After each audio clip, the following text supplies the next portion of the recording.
दूसरे प्रश्न की बात किया जाए, दूसरा प्रश्न क्या लिखा है, दो वर्गों के क्षेत्रफलों का अनुपात क्या दिया आपको, 9:1 है, तो इनके परिमाप का अनुपात क्या होगा। देखिए क्या क्या चीज़ बोला गया प्रश्न में, ये दो वर्ग दिए हैं आपको। अच्छा क्वेश्चन में नहीं दिए है ना, ये चित्र नहीं दिए क्वेश्चन में, मैं चित्र तो अभी बनाया, आपको सिर्फ प्रश्न दिए गए हैं। जैसे कि ये पहला वर्ग हो गया, ये दूसरा वर्ग हो गया, ये पहले वर्ग का क्षेत्रफल क्या दिया गया है आपको, और दूसरे वर्ग का क्षेत्रफल जो है उन दोनों के बीच अनुपात कितना है, 9:1 है। अर्थात a1² डिवाइडेड बाई a2² बराबर आपको क्या दिया, 9:1। अब भाई इसका a1² है, अगर मैं मान लिया पहले वर्ग का एरिया कितना है a1², दूसरे वर्ग का एरिया कितना है a2²। अब इसका एरिया a1² है तो वो आया कैसे होगा, भुजा गुणित भुजा से आया होगा, वर्ग चल रहे हैं ना, तो भुजा क्या बन जाएगा आपका a1 पहले वाले वर्ग का भुजा क्या होगा, a1 होगा। सभी भुजाएं क्या होंगे, a1 लंबाई के होंगे, तभी इसका वर्ग मैं क्या बोल रहा हूँ, a1² बोल रहा हूँ, सॉरी इसका क्षेत्रफल मैं क्या बोल रहा हूँ, a1² बोल रहा हूँ। वैसे इसकी भुजाएं a2 होंगे, तभी मैं इसका एरिया क्या बोल रहा हूँ, a2² बोल रहा हूँ। और प्रश्न में आपको क्या दिया गया है, वर्गों के क्षेत्रफलों का अनुपात a1² अनुपात a2² बराबर 9:1 दिया गया है।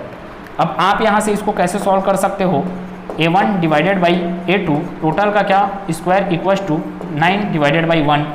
फिर आगे अगर सॉल्व करने जाऊँ तो ये बन जाएगा a1 divided by a2 equals to 3/1। कैसे 3/1 लिख दिया मैं डायरेक्ट, तो ये आएगा, इधर क्या चल रहा था स्क्वायर, उस पर जाकर टोपी पहनाएगा किसको, 9/1 को, अंडर रूट ऑफ 9 क्या होता है 3, अंडर रूट ऑफ 1 क्या होता है 1।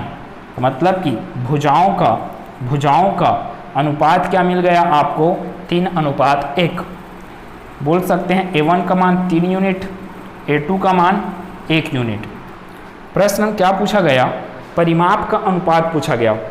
इसका परिमाप क्या होगा, 4 टाइम्स ऑफ a1 अनुपात 4 टाइम्स ऑफ आपको क्या पूछा जा रहा है a2, 4 टाइम्स ऑफ a2, यही तो है परिमाप। इसको क्या किया जा सकता है, 4a1 डिवाइडेड बाई 4a2 लिखा जा सकता है। 4 और 4 क्या हो गए, कैंसल आउट। a1 का वैल्यू कितना है, 3 है, a1 का वैल्यू 3 और a2 का वैल्यू क्या है 1, तो 3:1 ही क्या रहेगा। प्रश्न का उत्तर ऑप्शन नंबर डी। कुछ नहीं करना है आपको, परिमाप बोला निकालने, अगर परिमाप बोलेगा, जब अनुपात पूछा जाएगा तो परिमाप का अनुपात क्या आएगा, संगत भुजाओं, मतलब भुजाओं के अनुपात के बराबर ही आएगा। क्यों आएगा, क्योंकि 4 और 4 तो कैंसल आउट हो जाएंगे, इसलिए डायरेक्ट आप सोच सकते हो कि इसकी जितनी भुजा है बटे इसकी जितनी भुजा, क्या दे देगा आपको आंसर। बिल्कुल इतना तामझाम करने की जरूरत नहीं था आपको, चुपचाप a1² डिवाइडेड बाई a2² सोचना है, इक्वल्स टू क्या दिया है 9 डिवाइडेड बाई 1। अब a1 बटे a2 चाहिए और a1 बटे a2 का स्क्वायर चल रहा है, तो उस स्क्वायर को फेंकना पड़ेगा, और फेंकोगे उस स्क्वायर को तो सामने वाले को टोपी पहनाएगा। जैसे टोपी पहनाया किसको, 9/1 को, 9/1 को टोपी पहनाया तो कितना बन गया वो 3/1। बोलने का अर्थ हुआ a1 बटे a2 जितना आ रहा है उतना ही क्या आने वाला है, अब परिमाप आने वाला है। तो P1 बटे P2 है ना, पेरीमीटर, P1 बटे P2 भी आपका क्या मिल जाएगा, 3:1 मिल जाएगा। तीसरे प्रश्न पे चलते हैं। तीसरा प्रश्न क्या बोला फिर देखेंगे, एक वर्ग का क्षेत्रफल और उसके विकर्ण पर बने वर्ग के क्षेत्रफल का अनुपात कितना होगा। देखो ये क्या है, आपका वर्ग है, प्रश्न के अनुसार अपने को चित्र बनाने समझना पड़ेगा।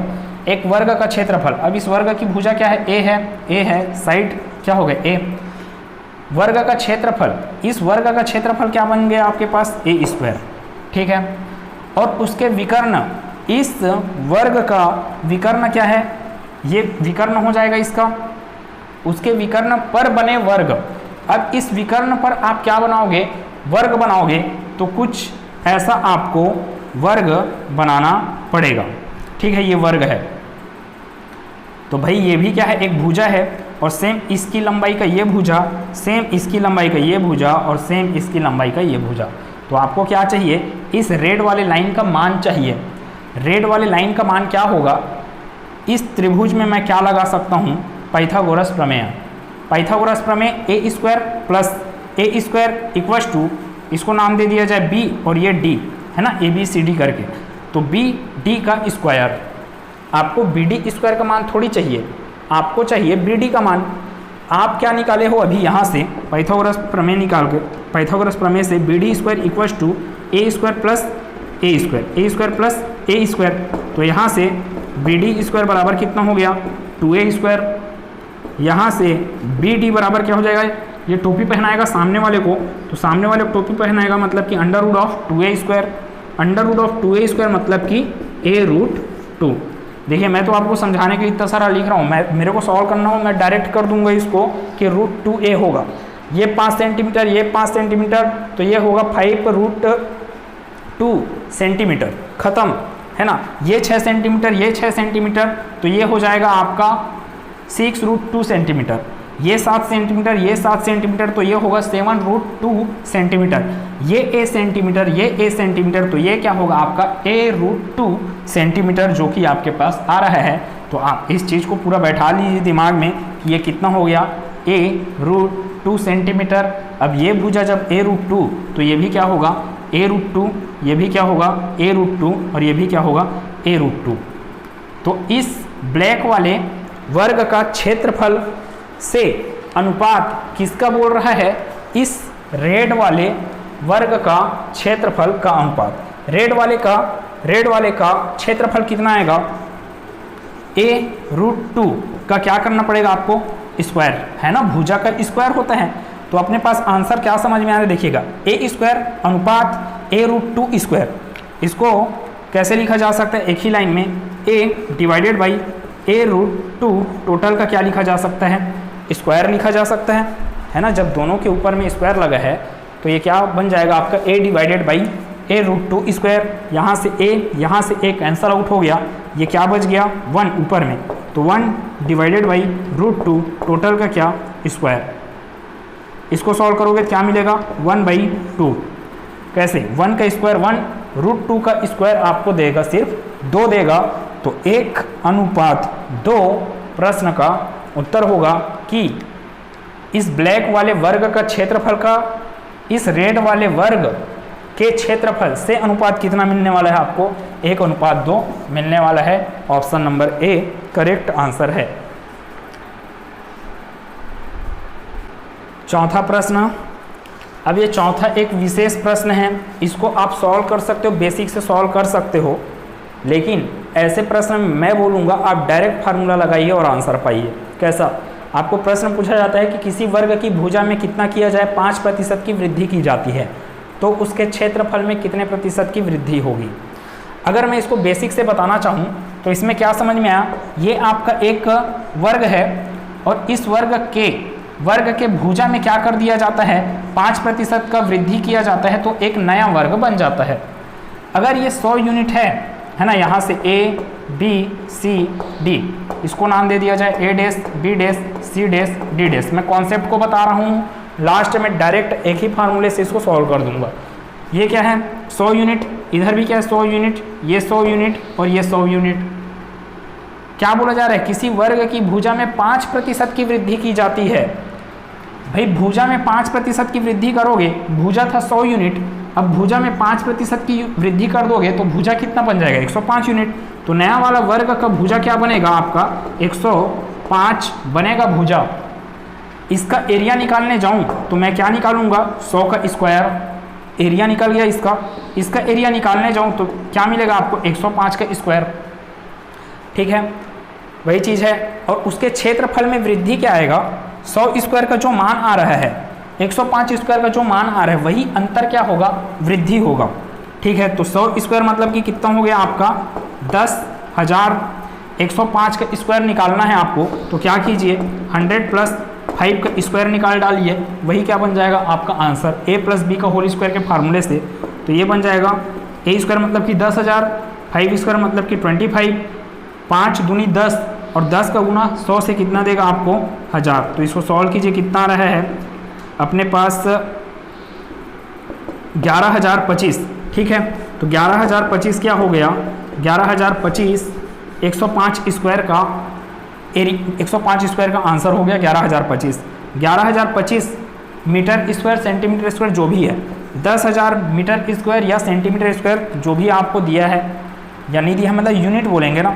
अब कितना का अंतर आ रहा है, वही तो प्रश्न के अनुसार बोला गया है कि कितना वृद्धि हो रहा है, प्रतिशत वृद्धि आपको पूछा गया है ना। तो सबसे पहले मैं एरिया में वृद्धि देखूंगा, कितना वृद्धि हो रहा है।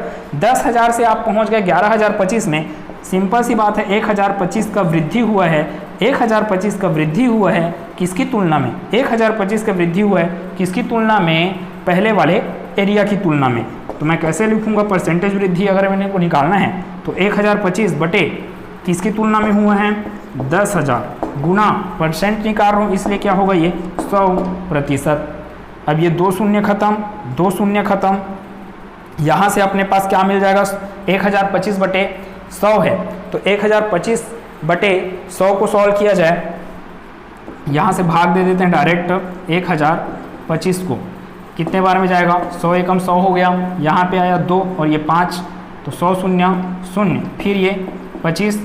अब देखो ये क्या चीज़ हो गया, 10 सही 25 बटे 100, 10 सही 25 बटे 100, 25 एकम 25, 25 चौक 100, 10 सही 1/4%, 10 सही 1/4% प्रश्न का सही उत्तर है। लेकिन अगर आपको इतना सारा तामझाम नहीं करना है तो मैं सिर्फ एक फार्मूला बताता हूँ, उससे आप ऐसे प्रश्नों को आसानी से हल कर सकते हो।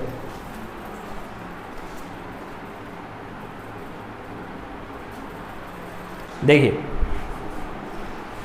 क्या बोला गया, 5% की वृद्धि की जाती है। अब वृद्धि मतलब कि प्लस, कमी बोल देता तो माइनस। हर बार क्या हो रहा है, ये आपका भुजा है, इन भुजाओं में क्या किया जाता है, 5% की वृद्धि किया जाता है। तो पहले जो आपका वर्ग था और वृद्धि करने के बाद, भुजाओं की लंबाई में वृद्धि करने के बाद जो नया वर्ग बनेगा उसमें कितने प्रतिशत का वृद्धि होता है, किसका एरिया में कितने प्रतिशत का वृद्धि होता है, ये पूछा जा रहा है। तो आपको क्या है, plus minus A plus minus B plus, फिर क्या है, plus minus A into plus minus B divided by 100। ये सिंपल सा फार्मूला, सिंपल सा इसीलिए है, कुछ नहीं करना है, plus minus A plus minus B. इस प्लस को बस याद रखे रहना है, बीच वाले को, यहाँ पे सिर्फ लगेगा प्लस, ऊपर में प्लस माइनस ए गुना प्लस माइनस बी, बटे में क्या आ गया 100। तो ये प्लस माइनस का अर्थ क्या है, अगर वृद्धि लिखा है तो क्या करना है, वृद्धि लिखा है तो प्लस लेना है, कमी लिखा है तो क्या करना है, माइनस लेना है। वृद्धि लिखा है, ये क्या है, ए क्या है, लंबाई, ये क्या है, बी क्या है, चौड़ाई या ऊंचाई बोल सकते हैं। तो दोनों में कितना किया जा रहा है, लंबाई में भी वृद्धि होना है 5%, चौड़ाई में भी वृद्धि होना है 5%, मतलब ए का मान भी 5, बी का भी मान 5। तो ए का मान क्या आएगा, +5, बी का मान आएगा +5 प्लस, यहाँ पे प्लस माइनस ए में क्या आएगा, +5 इंटू बी का मान भी क्या आएगा, +5। अब +5 को सामने में प्लस डालने की जरूरत नहीं पड़ता है, ठीक है। तो बी का मान कितना है, बी का मान भी कितना है, +5। तो ये प्लस गया, ये प्लस गया, हटा दो बार बार इसको लिखने से अच्छा। बटे में क्या है 100, कितना बन गया, 5 5 10 प्लस 5 पंचे 25 बटे 100, इसको क्या लिखा जा सकता है, 10 प्लस 25 से कम 25, 25 से 100, और 10 + 1/4 को ही क्या लिखा जा सकता है, 10 सही 1/4। क्यों लिखा जा सकता है, दोनों का आंसर सेम आता है, दोनों को सेम सॉल्व करते हो ना, 10 × 40, 40 से 41